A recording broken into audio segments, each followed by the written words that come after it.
जो समय होता है, प्रदोष काल जो होता है, उसका वर्णन जब हम करते हैं, ये प्रदोष की पूजन का विधान किसने बनाया, ये प्रदोष की पूजन का नियम किसने बनाया, ये प्रदोष की संध्या काल का, प्रदोष के समय का पूजन का विधान कौन बनाया, ये प्रदोष के समय पर एक बेलपत्र चढ़ाने का विधान किसने बनाया, प्रदोष के समय पर एक समीपत्र चढ़ने का विधान किसने बनाया, प्रदोष के समय पर अगर मान लो कोई भिखारी से भिखारी व्यक्ति भी है जो ठेला चला रहा है, उसके पास में खाने के लिए कुछ नहीं है, फटे कपड़े पहन रहा है, उसकी जिंदगी में कुछ भी नहीं बचा और कर्जे में लदालूम हो गया, एक चावल का दाना अगर वो प्रदोष के दिन, प्रदोष काल में शाम के समय पर शंकर के शिवलिंग पर चढ़ा देता है तो 3 या 4 प्रदोष में उसका कर्जा चूकना प्रारंभ हो जाता है। वो प्रदोष का विधान है।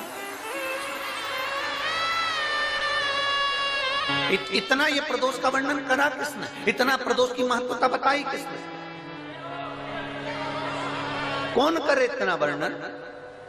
अगर प्रदोष की महत्वता बताने वाला कोई है, इसीलिए मेरे शंकर भगवान माता सती को लेकर कुंभज ऋषि के यहाँ,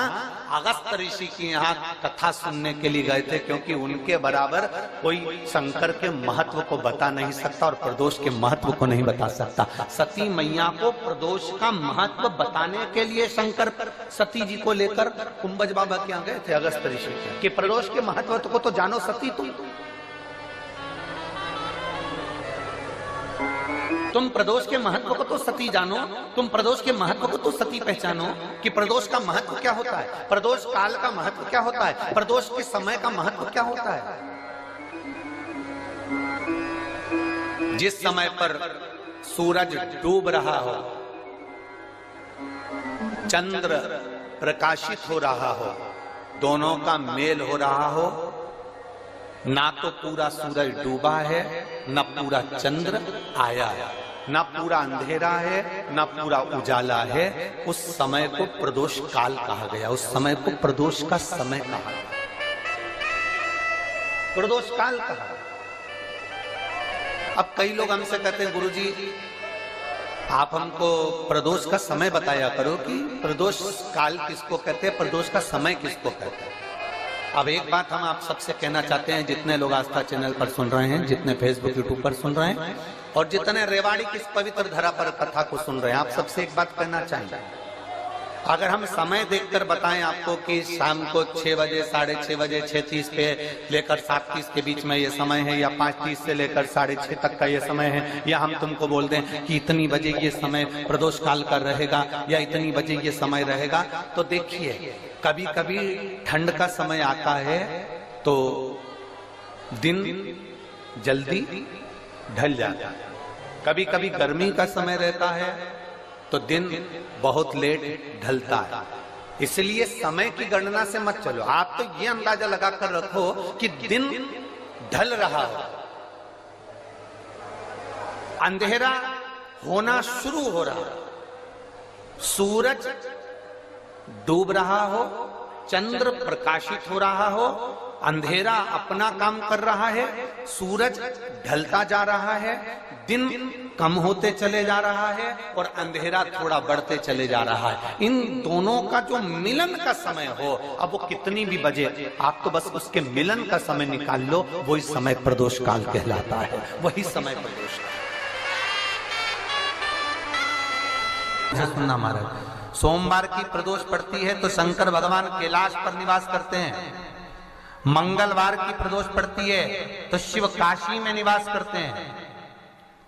बुधवार की प्रदोष पड़ती है तो शिव रजत भवन में निवास करते हैं, गुरुवार की प्रदोष पड़ती है तो शिव गंगा के स्थल पर निवास करते हैं, शुक्रवार की अगर प्रदोष पड़ती है तो शिव नीलकंठ पर विराजमान होते हैं, शनिवार की अगर प्रदोष पड़ती है तो शिव शमी के वृक्ष के नीचे रहते हैं, और रविवार की जब प्रदोष पड़ती है तो शिव बेलपत्र के पेड़ के नीचे निवास करते हैं। महाराज ये एकादशी शंकर से कह रही है कि आपका स्थान ये नहीं कि आप कैलाश पर मिले, उस बार को, उस तिथि के दिन, उस अनुकूल।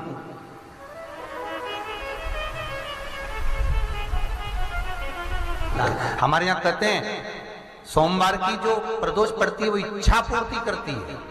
मंगलवार की प्रदोष रोग से मुक्ति देती है, बुधवार की प्रदोष कामना की पूर्ति करती है, गुरुवार की प्रदोष शत्रुओं का नाश करती है, शुक्रवार की प्रदोष सुख और शांति देती है, शनिवार की प्रदोष संतान का सुख देती है, और रविवार की प्रदोष जो काम दुनिया में कोई नहीं कर सकता वो अचूक फल की प्राप्ति रविवार की प्रदोष करा देती है। महाराज ऐसी प्रदोषों का नियम वर्णन किया चाहिए। भगवान का तो ठीक है, तू थोड़ी देर।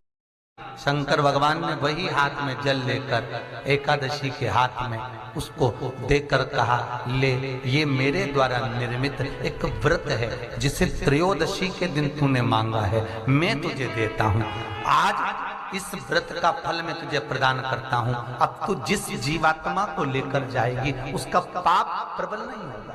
किसी स्त्री पुरुष बालक बुजुर्ग जो भी होगा जिसने प्रदोष का व्रत करा होगा वो जीवात्मा को तू किसी फल की कामना से नहीं स्वतः ही लेकर चली जाए, उसमें कोई कामना नहीं है। बन सके जीवन में 11 प्रदोष या 26 प्रदोष करने के बाद आप उसका उद्यापन कर कर विराम भी दे सकते हैं। पर जीवन में एक बार प्रदोष का व्रत मौका मिले, जिस कामना से जिस दिन का भाव आपके मन में आए कि मुझे रोग से मुक्ति पाना है तो ये प्रदोष मुझे करना है, मैं रोग मुक्ति के लिए हम जो भी आपके मन में आ रहा है, संतान प्राप्ति के लिए शनिचरी प्रदोष, आप उसका स्मरण करें। फिर लिखा शिव महापुराण में, बड़ा सुंदर लिखा वेदव्यास जी ने, मान लो आप प्रदोष का व्रत नहीं कर सकते, आप अगर व्रत नहीं कर सकते तो प्रदोष के दिन प्रदोष काल में शाम का समय सूर्यास्त का कुछ पल कुछ घड़ी के पहले से लेकर बाद तक का प्रदोष काल के अंतर्गत आप शंकर जी के मंदिर में जाकर 1 लोटा पानी 5 बेलपत्र भी अगर समर्पित करते हैं तो संपूर्ण प्रदोष का फल आपके भाग्य में प्रबल हो जाए। शत में नमक का सेवन वर्जित होता है। कारण क्या कारण होता है? उसका एक कारण माना गया नमक की वर्जितता। जिस समय पर एक नगर में एक ब्राह्मणी रहती थी, बहुत भाव से सुनिएगा, प्रदोष व्रत नमक को त्यागने का भाव, प्रदोष व्रत की किताब में भी मिल जाएगा आपको, आप पढ़ेंगे तो सुना होगा आपने। एक ब्राह्मणी रहती थी एक नगर में, उसका पति नहीं था, छोटा सा बालक एक साथ में रहता, छोटा सा वाला। अब ब्राह्मण के घर की धर्म पत्नी है, ब्राह्मण कर्मकांड करने वाला, पूजन करने वाला, पाठ करने वाला, अनुष्ठान करने वाला, पूजन करने वाला, मंत्र जाप करने वाला, भगवत भक्ति में डूबने वाला। ब्राह्मण तो चले गया, ब्राह्मणी बच्चे के साथ रह रही, क्या करे वो, अकेली निवास कर रही है, अकेली रह रही है। और ब्राह्मणी बच्चे के साथ भ्रमण करती रहती, घूमती, कहीं कहीं दर दर जाकर कुछ भिक्षा को मांग कर लेकर आ जाती, और भिक्षा लाने के बाद में उस भिक्षा को जब लेकर आती तो अपने बच्चे को भी खिलाती और स्वयं भी उसका पान करती। एक दिन ब्राह्मणी भ्रमण करते करते प्रदोष काल के समय पर शिव मंदिर में प्रवेश करी। प्रदोष काल के समय पर और शंकर मंदिर में जब प्रवेश करा, प्रदोष काल किसको कहते हैं? सूर्य अस्त हो रहा हो, रात्रि प्रवेश कर रही हो, दोनों का जब मिलन हो रहा हो वो प्रदोष काल कहलाता है। दोनों का जब मिलन हो रहा, सूर्यास्त हो रहा हो, रात्रि अपना चरण बढ़ाने के लिए आगे बढ़ रही हो और दोनों का जब मिलन हो रहा है, वो प्रदोष काल है, वो प्रदोष का समय है। ब्राह्मणी मंदिर में प्रवेश कर रही है। जब ब्राह्मणी मंदिर में प्रवेश करी, मंदिर के अंदर पहुंची,